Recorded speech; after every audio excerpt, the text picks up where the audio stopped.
ঈশ্বরকে কে সৃষ্টি করেছেন? এমনটাই প্রশ্ন করেছেন কোনো একজন ব্যক্তি। গীতায় বলা হয়েছে ঈশ্বর অনাদির আদি, তাকে কেউ সৃষ্টি করেননি।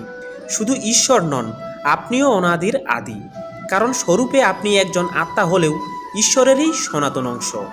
ঈশ্বরের যেমন সৃষ্টি ও ধ্বংস নেই, তদ্রূপ আত্মারও অর্থাৎ আপনারও সৃষ্টি ও ধ্বংস নেই।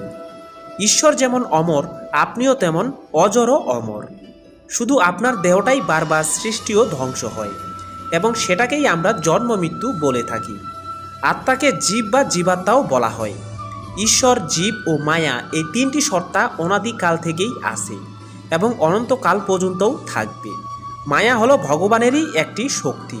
এই শক্তির মাধ্যমেই আমাদের এই জড়জগৎ বারবার সৃষ্টি ও ধ্বংসপ্রাপ্ত হয়। আপনি আমি মায়া কবলিত হয়ে আছি, তাই আমাদের প্রকৃত স্বরূপ ভুলে রয়েছি। ঈশ্বরই যে আমাদের একমাত্র